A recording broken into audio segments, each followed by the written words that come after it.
You ever get the feeling that our whole approach to education is, well, just missing something? That it's not giving us what we really need?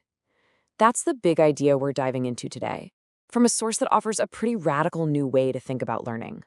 So let's get right into it. Wow. Okay, the author of our source material really doesn't pull any punches, do they? They start right off with this heavy critique. And, it's a feeling that probably hits home for a lot of us, right?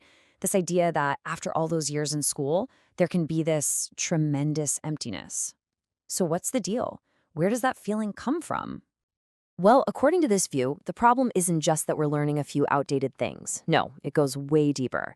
The argument is that the entire system, the very foundation of it, is designed in a way that actually creates conflict and unhappiness in our lives.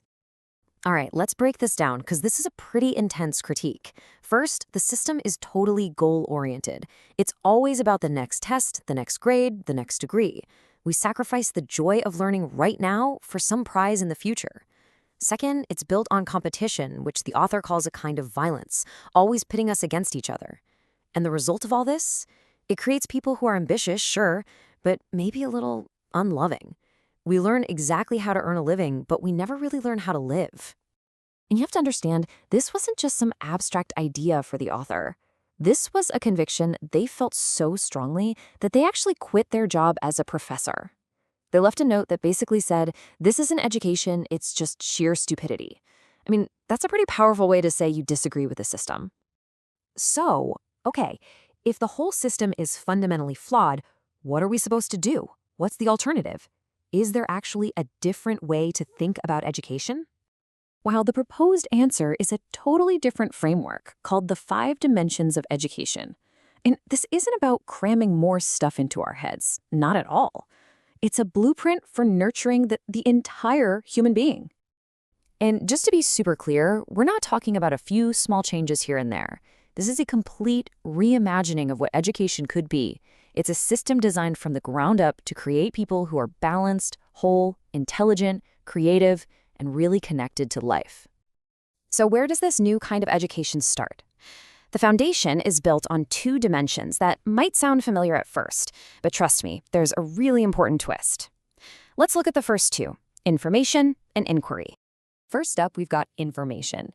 This is all the stuff you'd expect, history, geography, the basics. But here's the twist. The author says most of this can be taught way better by computers and TV. Let technology handle it. What's really crucial here, though, is language. The idea is that every single person should know 2 languages, their own mother tongue for the heart and an international language, like English, to connect with the world. Now, the second dimension takes things a step further. We're moving beyond just soaking up facts. This is about scientific inquiry. It's not about what to think, it's about how to ask questions, and how to keep up in a world that changes so fast. And this completely changes the role of a teacher. Okay, this slide is a real game changer. Look at this. The teacher of the past was like a walking encyclopedia, a source of information. But that model is broken because knowledge gets old so quickly now. The guide of the future isn't a know-it-all. They're a guide. They don't just give you old facts. They show you how and where to find the very latest information. They help you navigate this explosion of knowledge we're all living in. All right, now we get to the dimension that the author claims is almost totally missing from education today, something called the art of living. Think about it like this. If the first 2 dimensions are about handling the outside world, facts and science, this third dimension is all about our inner world.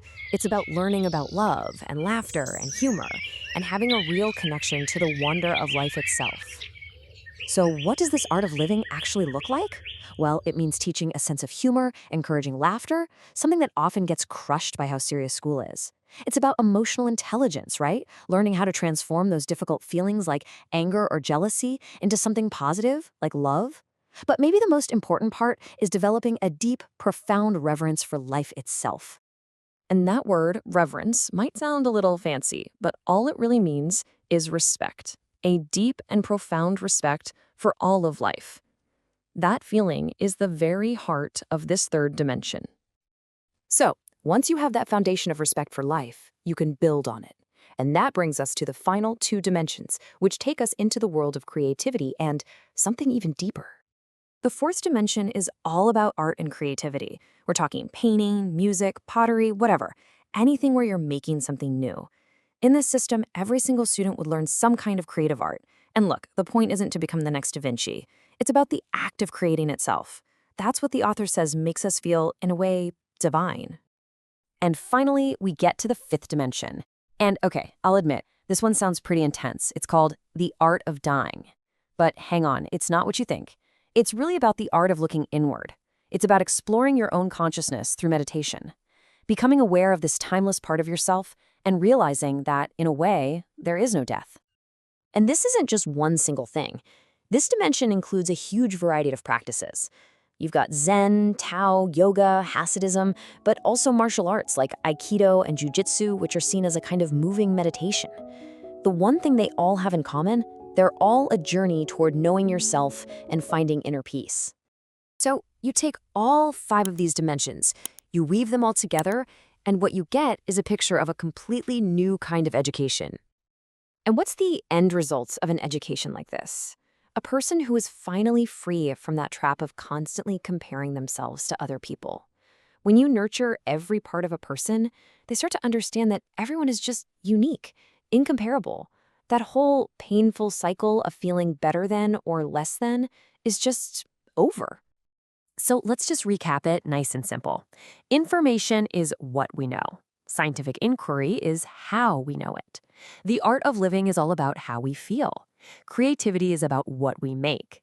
And meditation, that helps us discover who we are. See how it all fits together? And that really gets to the core of it all. The goal is to create something that this philosophy says doesn't really exist anywhere in the world right now. A truly, wholly educated person. Not just someone with a lot of knowledge or a lot of skills, but a complete, balanced, whole human being.